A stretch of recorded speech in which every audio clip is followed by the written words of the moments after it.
যে দুই ব্যক্তিকে কুরবানির পশুর গোশত দিলে আপনার কুরবানিটাই বাতিল হয়ে যাবে, এই ভুলটা আমরা অনেকেই করি।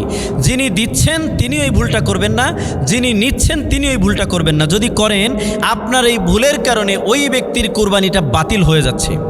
কথাটি আমার নয়, নবী করিম সাল্লাল্লাহু আলাইহি ওয়াসাল্লাম মুসলিম শরীফের 1317 নম্বর হাদিসে বলেছেন। এছাড়াও বাদায়ে সানার 4 নম্বর খণ্ড 225 নম্বর পৃষ্ঠা আপনার আইডিয়াটা ক্লিয়ার করার জন্য আপনি দেখে নিতে পারেন।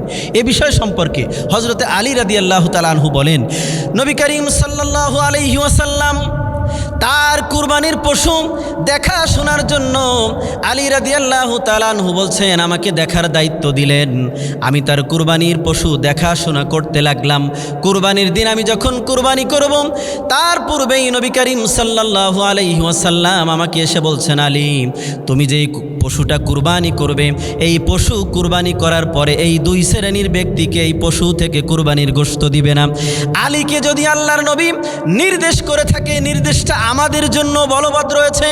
অতএব আমি আপনিও যখন কুরবানি করব, কুরবানি করার পরে সাবধানতা অবলম্বন করতে হবে, আমরা যেন এই দুই শ্রেণীর ব্যক্তিকে আমাদের পশুর গোশত থেকে যেন তাদেরকে না দেই। বলতে পারেন, সেই দুই শ্রেণী ব্যক্তি কারা? দেরি করছেন কেন? দেরি করছি এই জন্য যাতে করে আপনি এই বিষয়টা গুরুত্ব দিয়ে শোনেন এবং বিষয়টা গুরুত্ব দিয়ে আপনি আমল করেন।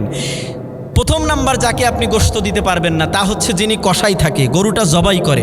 আপনি গরু জবাই করার পরে কি করছেন? যিনি মাদ্রাসার ছাত্র অথবা শিক্ষক বা মসজিদের ইমাম গরু জবাই করছেন, আপনি গরু জবাইয়ের জন্য তাকে কোনো টাকা দিচ্ছেন না বিনিময়ে। আপনি কি দিচ্ছেন? হয় চামড়া অথবা গোশত।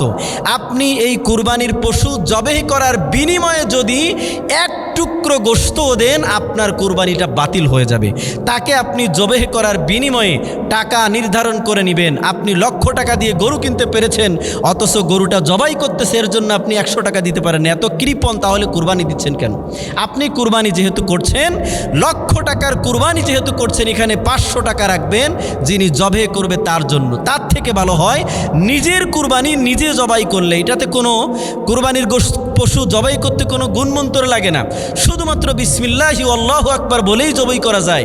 আপনি নিজের কুরবানি নিজেই করবেন, তাহলে ঝামেলা মিটে যায়। আর যদি কাউকে দিয়ে কুরবানি করান, এই জবেহের বিনিময়ে তাকে টাকা নির্ধারণ করে নেবেন, অথবা তাকে সন্তুষ্টজনক একটা হাদিয়া দিয়ে টাকা দিয়ে দিবেন।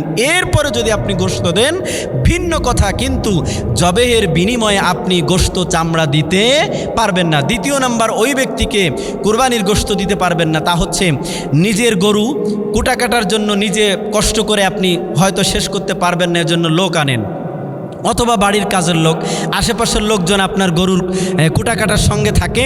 আপনি এই গোশতটা কুটা কাটার শেষে তাকে কি করলেন?